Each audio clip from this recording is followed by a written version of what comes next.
Oduun kun gaafa dhageessanii baay'ee keessan onnee keessan cabsuu danda'am.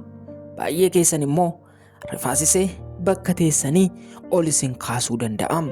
Kan viidiyoo argaa jirtan eebbifamtoota waraana adda bilisummaa Oromoo fi falma mirga Oromiyaa akkasuma uummata Oromootiif warroota dhaabbatanidha.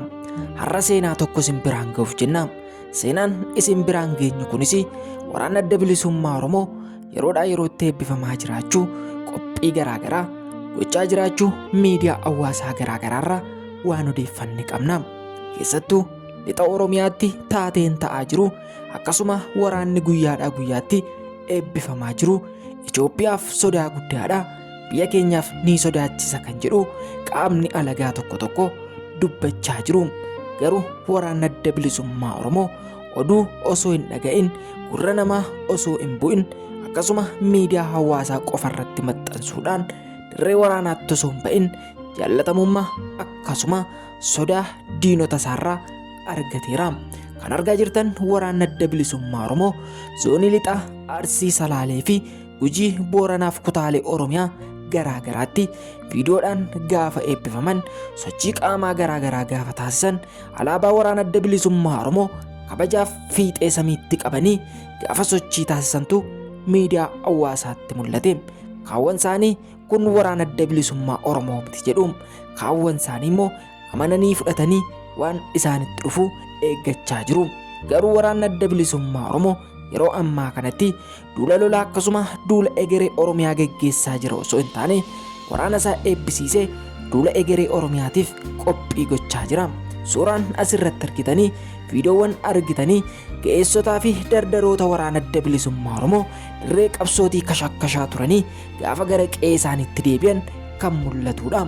Kaawwan isaanii immoo eebbifamtoota marsaa kana lixa Oromiyaa kutaalee garaagaraatti eebbifamanii gammachuu isaanii waraana adda bilisummaa Oromoo wajjin qooddachaa jiranidha. Viidiyoo kana daawwadhaa.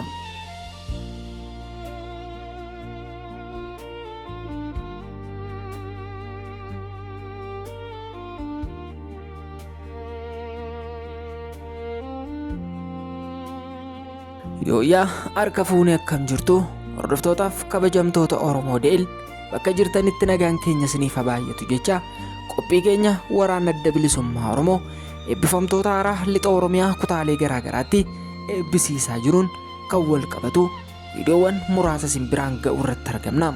Oduun miidiyaa hawaasaa irratti manca'aa jiru, yeroo amma dubbatamaa jiru, akkasuma paartiin amma biyya bulchaa jiru waraana adda bilisummaa Oromoo irratti dhiibbaa garaagaraa gochuuf dubbachaa jiru. Viidiyoo kana yoo arge akkasuma eebbifamtoota waraana adda bilisummaa Oromoo guyyaadhaa guyyaatti bobba'aa jiran kana yoo daawwate abdii isaa kutachuu danda'a kan jedhan hedduun namoota fuula sooshaal miidiyaa irratti dubbachaa turanii. Keessattuu waraanni adda bilisummaa Oromoo lixa Oromiyaatti yeroo ammaa eebbifamaa jiran immoo biyya keenyaaf abdii ta'u, Oromiyaadhaaf abdii ta'u, biyya keenya utubanii dhaabu, afaan keenya, aadaa fi eenyummaa keenya banan deebisanii ni ijaaru kan jedhan hedduun namoota dubbachaa jiru.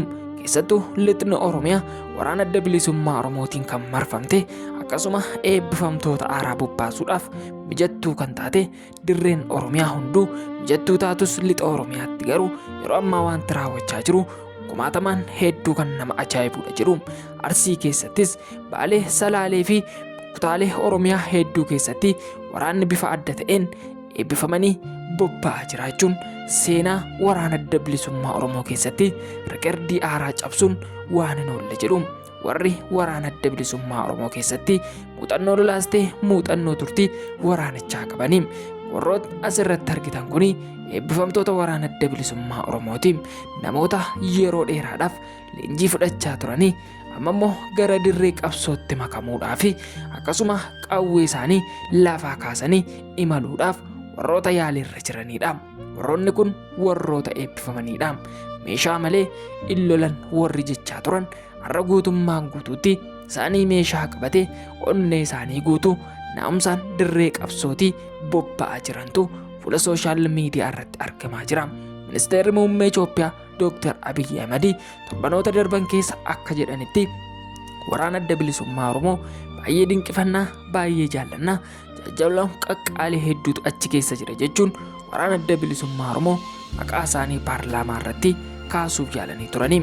Garuu yeroo darbe wanti kun dubbii ta'ee obbo Leencoo Lataa dabalatee akkasuma Mararaa Guddinaa, Daawud Ibsaa dabalatee kaadhimamtoota waraana adda bilisummaa Oromoo akkasuma dhaaba Oromoo jedhamee magaalaa Oromiyaa keessatti argamu maraaf warroota dhaabbatan irratti maqaballeessiin garaagaraa raawwachaa tureera. Garuu yeroo ammaa kana waraana adda bilisummaa Oromoo kana hunda dandamatee rakkoo hunda mo'atee waraana isaa eebbisiisee dirree qabsoo Oromoof Oromiyaatti bobbaasaa jiraachuun dhaga'amaa jira.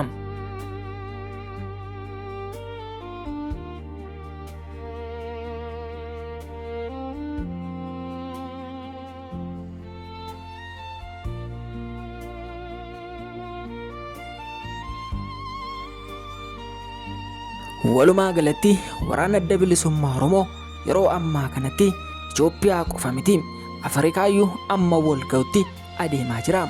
Ministeerri muummee Itoophiyaa Dr. Abiy Ahmed akkasuma Maarshaal Biraanuu Juulaa akka dubbatanitti waraanni Itoophiyaa irra darbitee Afrikaayyuu ni geessi, gaanfa Afrikaa ni tasgabbeessiti warroota jedhan keessaa tokko turani.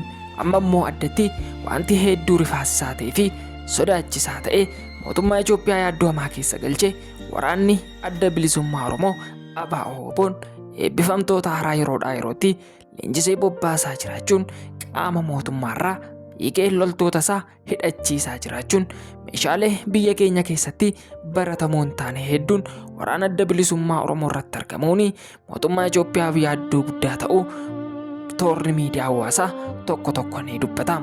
Akkuma asirraa arguuf yaaltan kana qaqqaaleen waraana adda bilisummaa Oromoo hedduun isaanii dirree qabsootti bifa ijoollummaa isaanii xuuxxataa jiraachuun kan asirraa argamudha.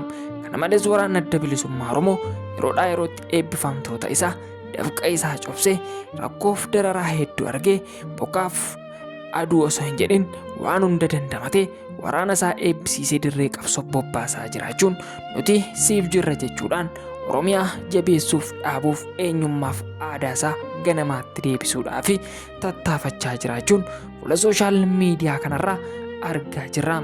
Haga xumura qophii keenyaatti warrootiin wajjin turtan ulfaadhaa galatoomaa isiniin jecha Oromoo De'il qophiiwwan garaagaraa kanneen kana fakkaatan dhimma waraana adda bilisummaa Oromoon kan wal qabatan taateewwan biyya keessaa biyya alaa qabannee kan isiniif dhiyaannu ta'a. Gaafa hundanuu hordofaa bira dhaabbadhaa maatii keenya nuuf ta'a isiniin jenna. Yeroo gaarii qabaadhaa galatoomaa. Qophii keenya irratti yaadaaf qeeqa addaa yoo qabaattan nu barreessaa. Qophii keessan irratti kana fooyyessaa kun hin ta'u kun nuu ta'a kan jedhu adda baasaatiin nuuf barreessaa isiniin jenna. Yeroo gaarii qabaadhaa galatoomaa.